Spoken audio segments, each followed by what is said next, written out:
तानिया चुपचाप चलती हुई काले चिराग के साथ जब उस खंडर की सीढ़ियाँ उतरती हुई नीचे आई तो आगे का मंजर देखकर इसकी हैरत गुम हो गई। उसने वहाँ पर देखा एक बहुत ही बड़ा महल था। उस महल का दरवाज़ा खुला हुआ था। काले चिराग ने पीछे पलट कर देखा और कहा, तानिया आ जाओ। तभी तानिया चलती हुई उसके साथ अंदर आ गई। जब वो उस महल में दाखिल हुई तो वो महल बहुत खूबसूरत था। बिल्कुल ऐसे ही था जैसे तस्वुराती कहानियों में एक महल होता है। हर तरफ शान व शौकत वाले बड़े बड़े कालीन बिछे हुए थे और ऐसे ऐसे फर्नीचर थे जिनको उसने कभी ख्वाब में भी नहीं देखा था। तभी एक बड़े कमरे की तरफ काला चिराग चलता हुआ गया और उसका दरवाज़ा खोलकर ये कहने लगा, तानिया ये आपका कमरा है, इसके अंदर आ जाए। जैसे ही तानिया अंदर गई वो कमरा बेहद खूबसूरत था। वहाँ पर एक बहुत बड़ा पलंग पड़ा हुआ था। चारों तरफ मखमल के पर्दे लगे हुए थे और ख़ूबसूरत फर्नीचर था। उसने तानिया को ये कहा कि यहाँ पर आराम से बैठ जाओ। काले चिराग ने जब कमरे का दरवाज़ा बंद करके आगे पर्दे किए तो तानिया उसकी तरफ देखने लगी। तभी काले चिराग ने ये कहा, डरने की ज़रूरत नहीं है, यहाँ पर आपको किसी किस्म की कोई तकलीफ़ नहीं होगी। आपने ऊँटनी का सफ़र किया था, आप काफ़ी ज़्यादा थक गई होंगी, आप थोड़ी देर आराम कर लें। जैसे ही तानिया बेड पर बैठी, वो इतना नरम बेड था कि ज़िंदगी में इतना नरम बिस्तर उसने कभी देखा भी नहीं था। वहाँ पर जैसे ही उस बेड पर उसने टेक लगाई, वहीं पर आंखें बंद की और गहरी नींद में सो गई। ये बात सच थी कि तानिया कल रात से सिर्फ चलती ही जा रही थी और सफ़र ही कर रही थी और वो काफ़ी ज़्यादा थक गई थी। तानिया का बैग भी उसके पास ही था। काला चिराग तानिया के लिए नाश्ता लेकर आया, लेकिन तानिया गहरी नींद में सोई हुई थी। यहाँ तक कि दोपहर भी गुजर गई, तानिया अभी तक सोई हुई थी। काला चिराग जब दोबारा से तानिया को देखने आया तो वो उसको सोई हुई बहुत ही ज़्यादा हसीन लग रही थी। तभी उसने उसको जगाना नहीं चाहा, हल्की सी मुस्कुराहट दी और बाहर चला गया।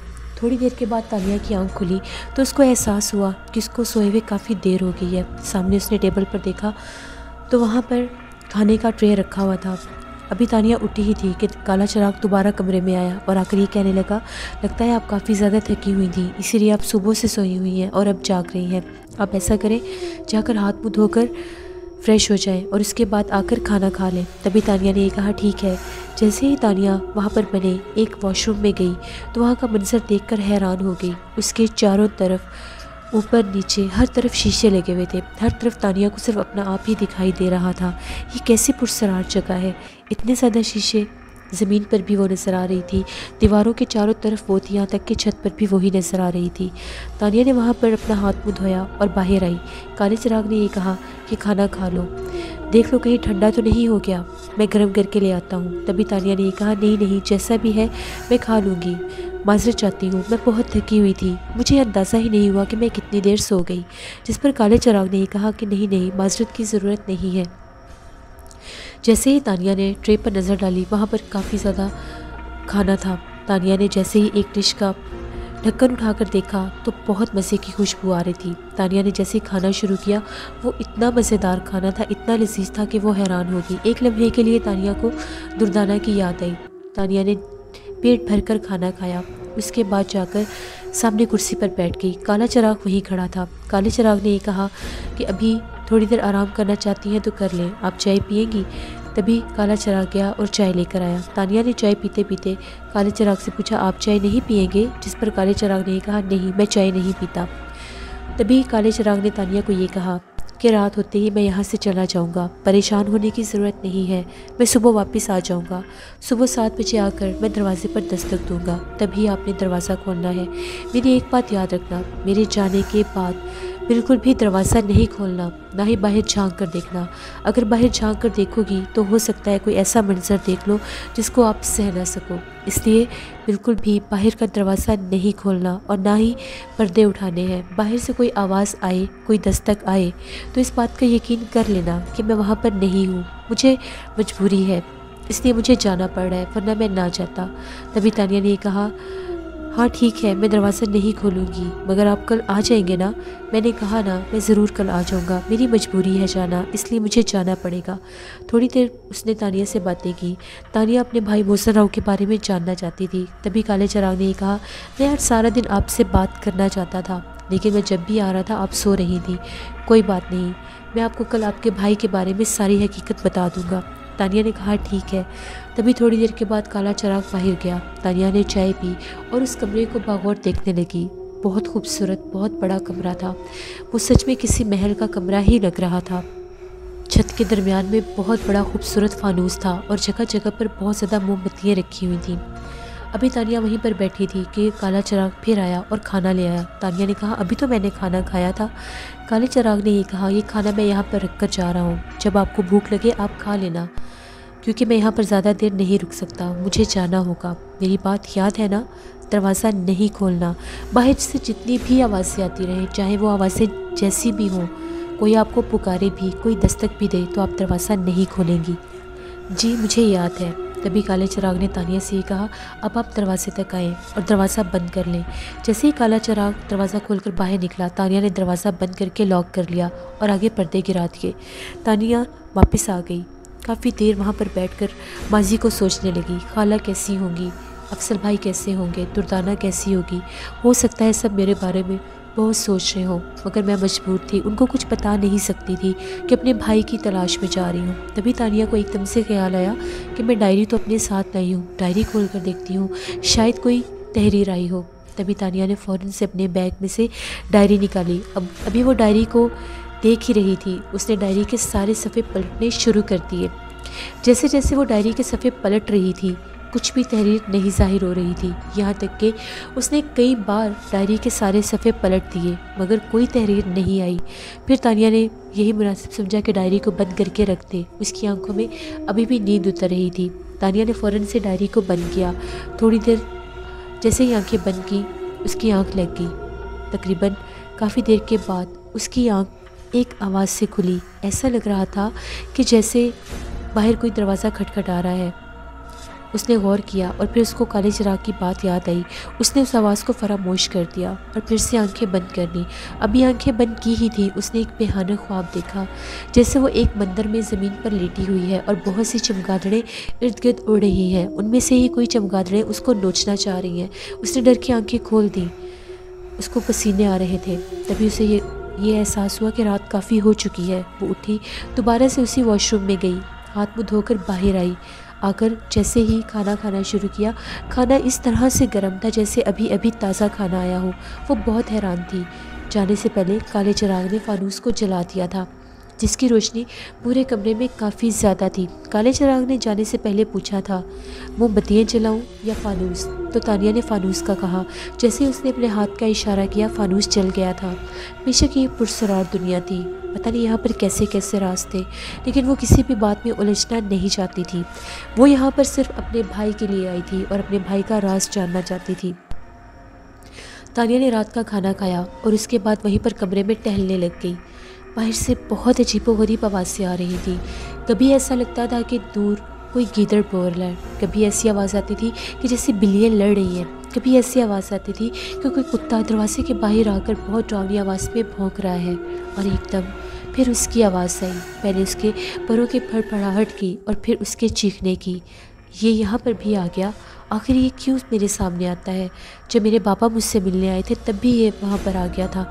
पता नहीं ये कमबख्त उल्लू कौन है, पता नहीं क्यों मेरे पीछे पड़ा हुआ है। तानिया को उसकी आवाज़ से गुस्सा आ रहा था। अब तानिया इस खौफ से आंखें बंद नहीं कर सकती थी। जैसे वो आंखें बंद करती थी, उसे ऐसा लगता था कि वो किसी अंधेरे मंदिर की ज़मीन पर लेटी हुई है और वहाँ पर एक बहुत बड़ा अजीबोगरीब खंडर है, जिस खंडर में वो लेटी हुई है और वहाँ पर बहुत सी चमगादड़ें हैं जो उसको नोचना चाह रही हैं। वो फिर आँख खोल देती थी। इसी कश्मकश में सारी रात गुजर गई। तभी एकदम से दस्तक हुई तो उसने टाइम देखा। सुबह के 7 बज रहे थे। ये काले चिराग के आने का ही टाइम था। जैसे ही तानिया ने पूछकर दरवाज़ा खोला तो बाहर काला चिराग ही था। जब वो अंदर आया तो तानिया की आंखें सुर्ख हुई थीं। उसने अंदर आकर दरवाज़ा बंद किया और आगे पर्दे डाल दिए। तभी उसने तानिया से ये पूछा, क्या बात है, आपकी आंखें बहुत सुर्ख हैं। जिस पर तानिया ने ये कहा, मैं रात भर नहीं सो सकी। क्यों, ऐसा क्या हुआ था? जब भी मैं आंखें बंद करती थी बहुत डरावना सा ख्वाब आता था। कैसा ख्वाब? मैं खुद को एक खंडर में लेटे हुए देखती थी और वहाँ पर बहुत ज़्यादा चमगादड़ें थीं। वो चमगादड़ें मुझे नोचना चाह रही थीं। इसी खौफ से मेरी आंख खुल गई और बाहर से भी बहुत अजीबोगरीब आवाज़ें आ रही थीं।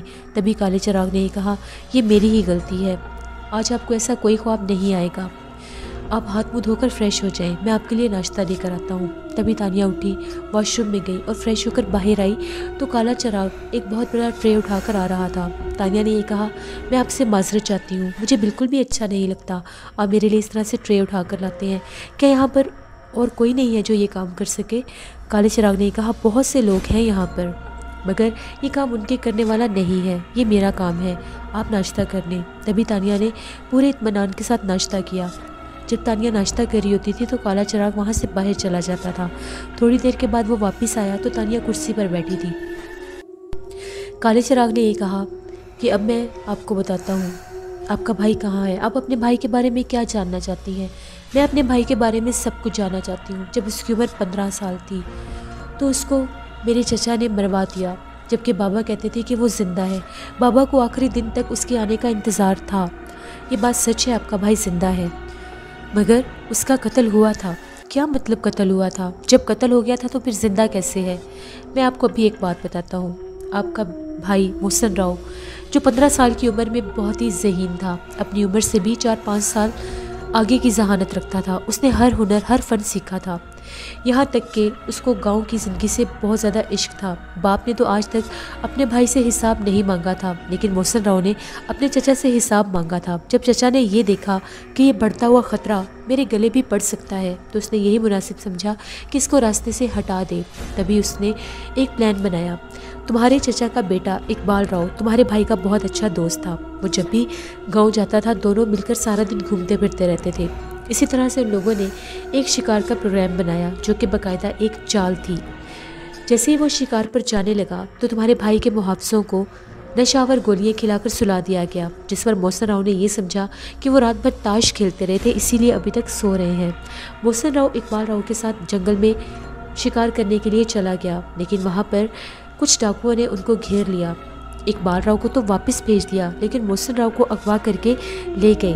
तभी वो चारों डाकू मोहसिन राव को जंगल के अंदर ले आए और उसको ये कहते थे कि अब तुम्हें छोड़ेंगे नहीं। मोहसिन राव ने ये कहा कि आप लोगों को कोई गलत फहमी हो रही है, देखिए आपने मुझे क्यों अगवा किया है, मैं आपको बहुत से पैसे दिलवा सकता हूँ, मुझे कोई नुकसान मत पहुँचाएं। मेरे बाबा बहुत अमीर आदमी हैं।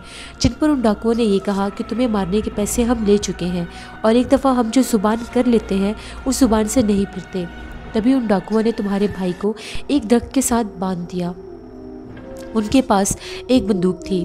पहले ने ये कहा कि पहली गोली मैं मारूंगा, दूसरे ने ये कहा कि दूसरी गोली मैं मारूंगा, तीसरे ने ये कहा कि इसका गला काट देते हैं, चौथे ने ये कहा नहीं नहीं मारने की ज़रूरत नहीं है, इसको बांध कर ही छोड़ जाते हैं, खुद ही यहाँ पर मर जाएगा। उसको तुम्हारे भाई की उम्र देखकर, उसका चेहरा देखकर तरस आ रहा था। मोहसिन राव ने जब देखा कि इसको मारने की बातें ये लोग इतने फ़खरिया अंदाज में कर रहे हैं, उसने उनको इल्तिजा करना शुरू कर दी, मुझे मत मारो, मेरा क्या कसूर है, मुझे क्यों मार रहे हो।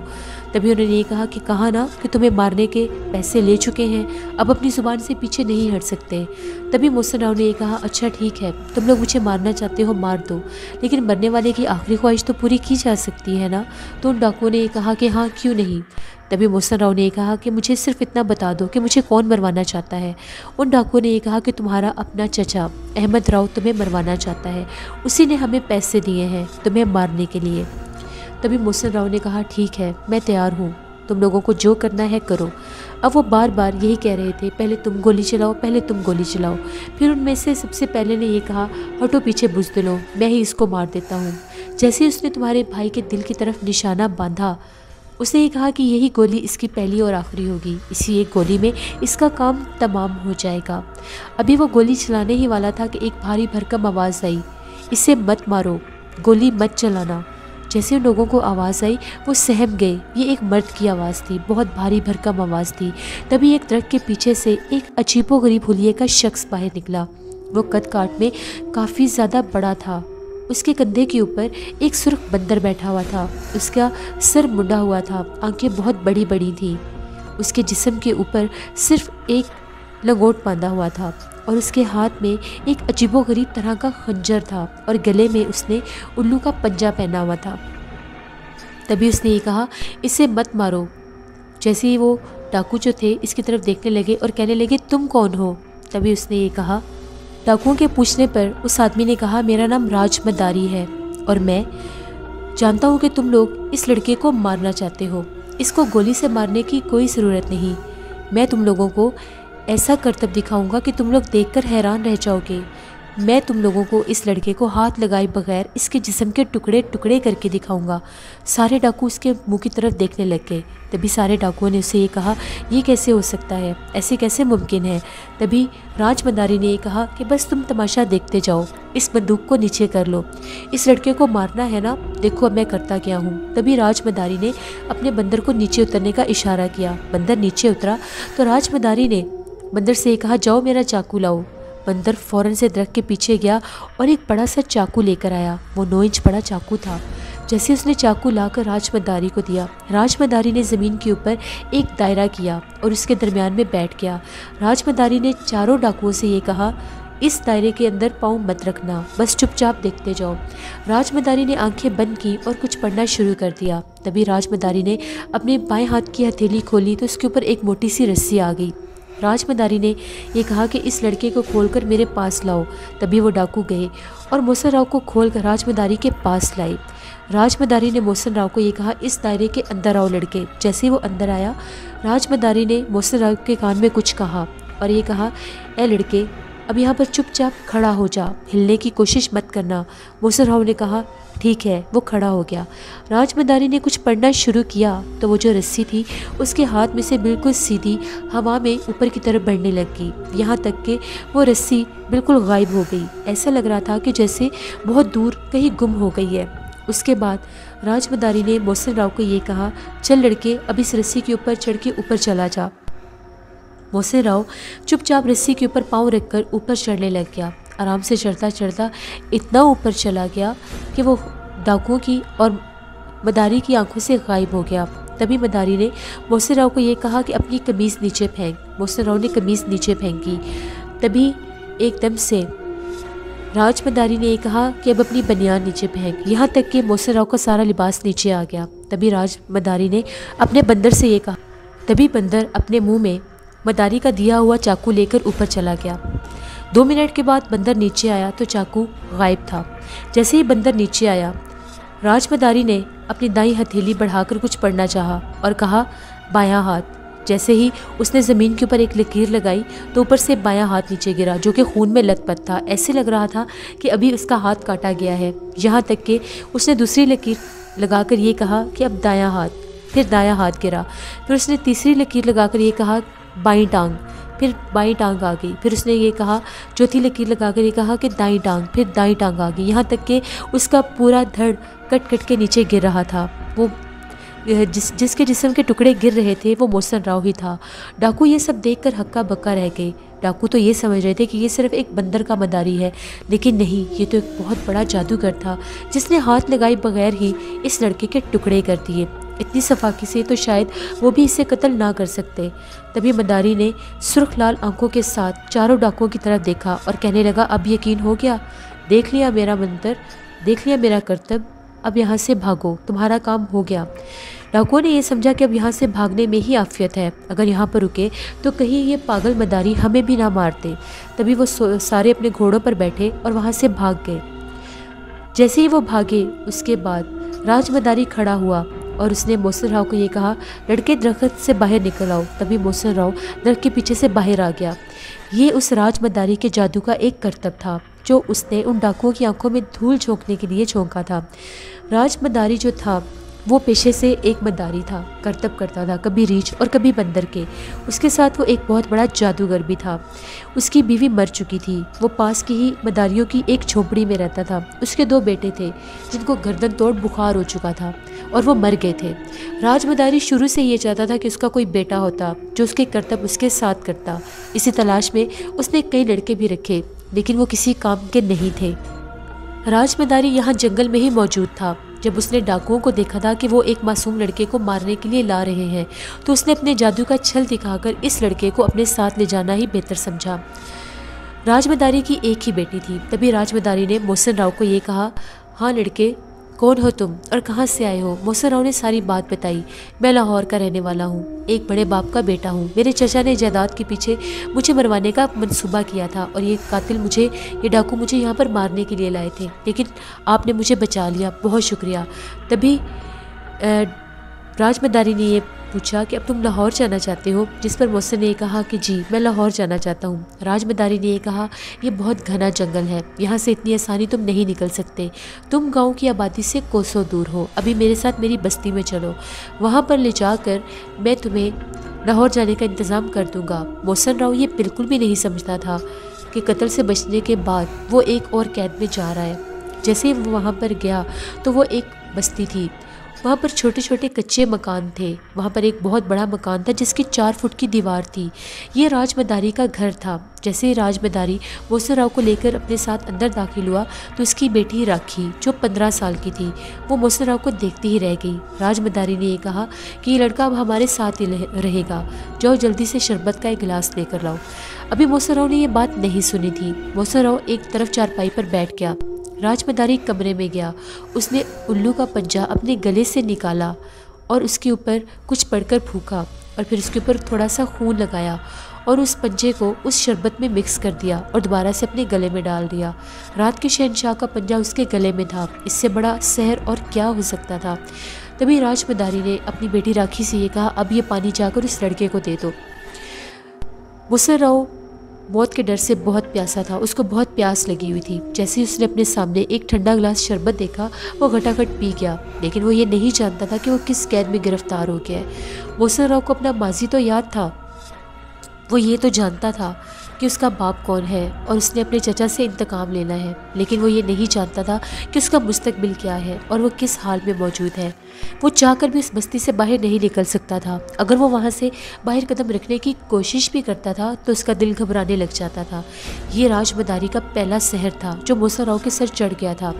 अब राजमदारी मोहसिन राव को बहुत से करतब सिखाने लगा, यहाँ तक कि 2 साल गुजर गए और मोहसिन राव लाहौर जाना ही भूल गया।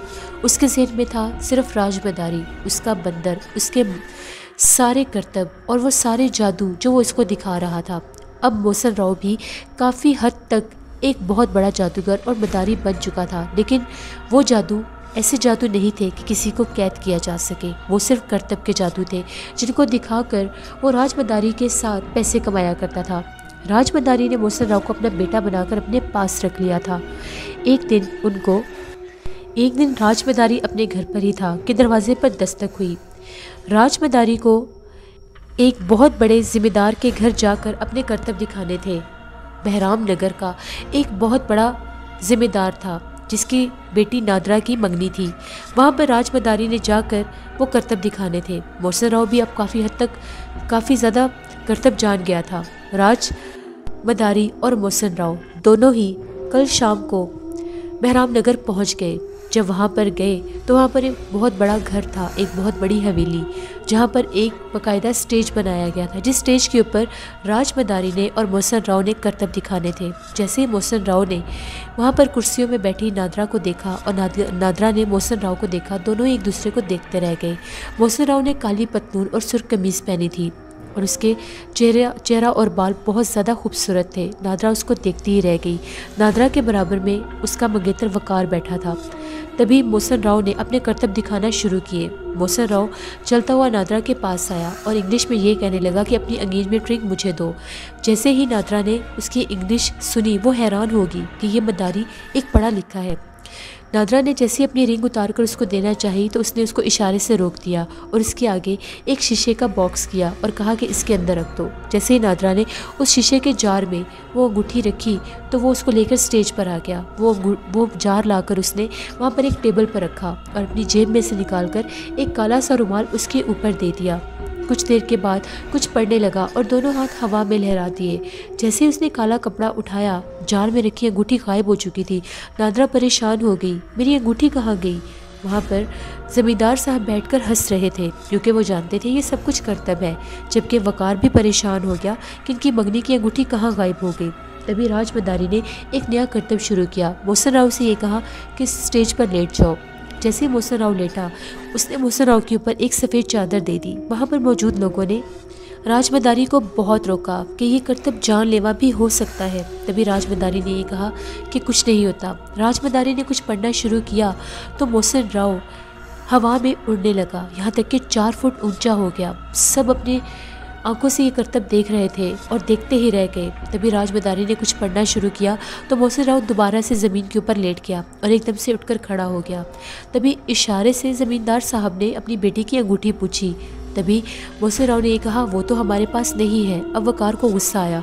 वकार ने ये कहा कि ये क्या बकवास है, ये कैसा मंत्र है, हमारी अंगूठी वापस करो। तभी ज़मींदार साहब ने कहा, वकार इसमें झगड़ने की ज़रूरत नहीं है, ये मंत्र का ये करतब का एक हिस्सा था, अभी मिल जाएगी।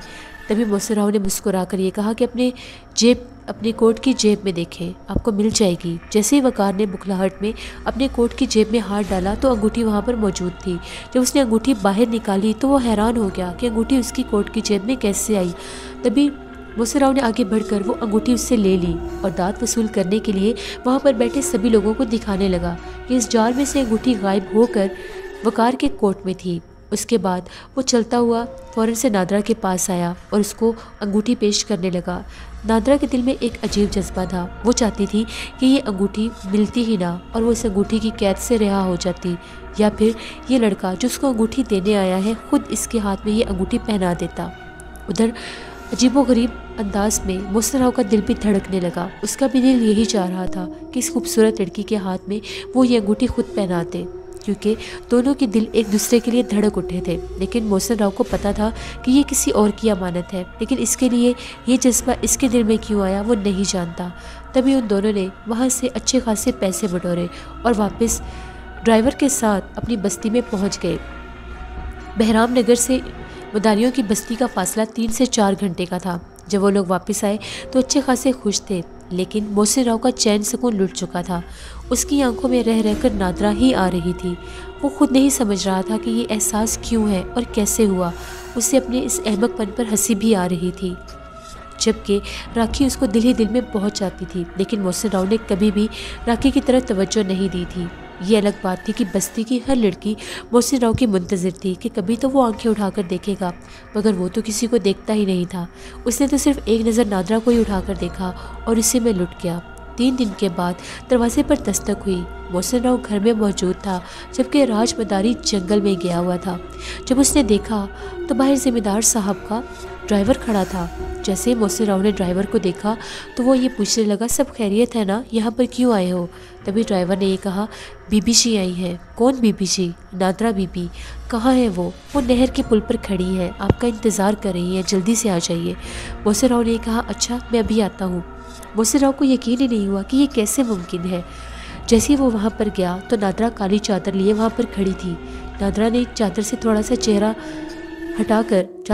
थोड़ा सा चेहरा दिखाया और मोहसिन राव को ये कहा, मैं आपसे मिलने आई हूँ। मोहसिन राव ने ये कहा, मैं जानता हूँ, मगर आप क्यों आई हैं? मैं आपसे मिलने आई हूँ, मैं आपसे मिलना चाहती थी, क्या मैं पूछ सकती हूँ आप कौन हैं?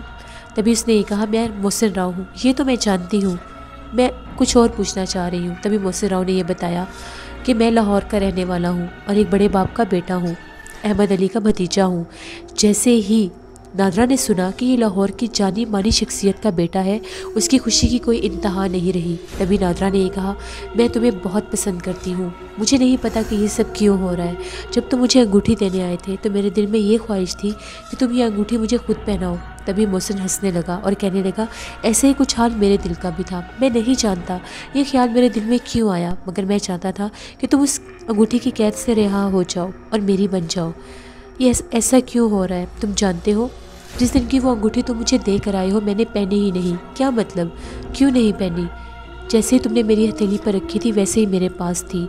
वो अंगूठी नादरा ने उस दिन की पर्स में रखी हुई थी। अब जब वो गाड़ी से बाहर निकली थी तो अपनी हथेली में उस अंगूठी को लेकर आई थी।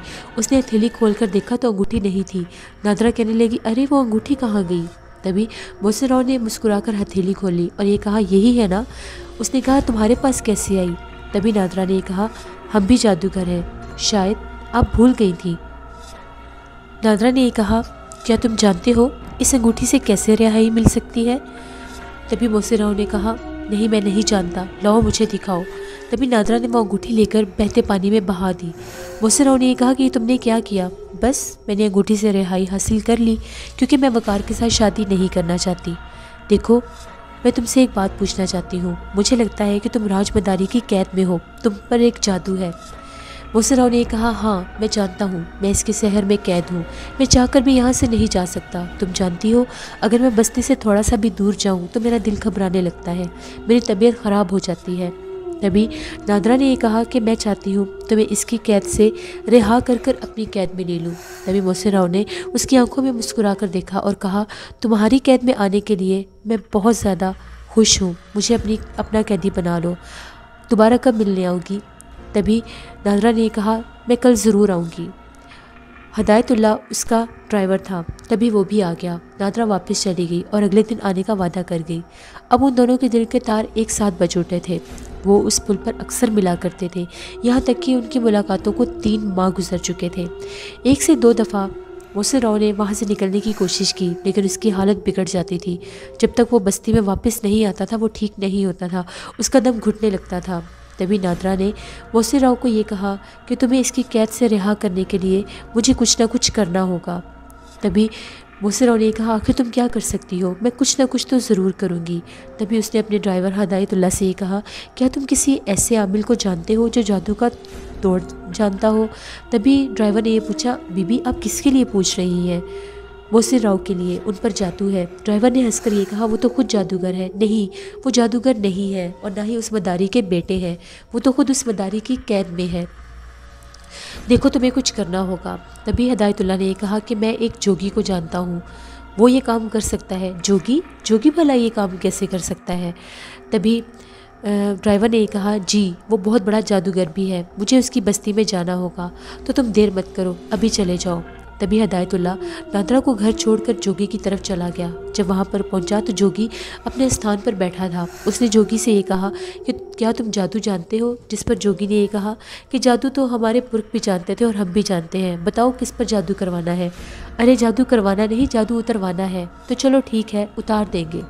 ठीक है, तुम कल आ जाना। जैसे ही कल हवेली में जोगी आया तो हदायतुल्लाह ने उसे सारी बात बताई कि एक लड़का है जिस पर जादू है, उसका जादू तोड़ना है। तो कहाँ है वो लड़का? उसको लेकर आओ। जिस पर ड्राइवर ने ये कहा कि वो यहाँ पर नहीं आ सकता, वो जिसके जादू की कैद में है, अगर उस बस्ती से बाहर निकले तो उसकी हालत बिगड़ जाती है, वो मदारियों की बस्ती में रहता है।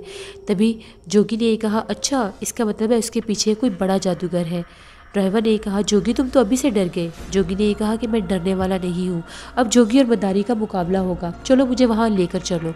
तभी ड्राइवर जोगी को लिए बहराम नगर पहुँच गया। बहराम नगर से मदारियों की बस्ती पहुँच गया। वहाँ पर उसने पुल के नीचे जोगी को बिठाया और घर जाकर मोहसिन राव को लेने चला गया। जैसे ही मोहसिन राव के दरवाजे पर ड्राइवर आया तो राखी ने देखा। राखी को कुछ शक हो गया। राखी ने कहा, कहाँ जा रहे हो? तभी मोहसिन राव ने कहा, ज़िम्मेदार का ड्राइवर आया है, मेरा दोस्त है, कोई काम होगा।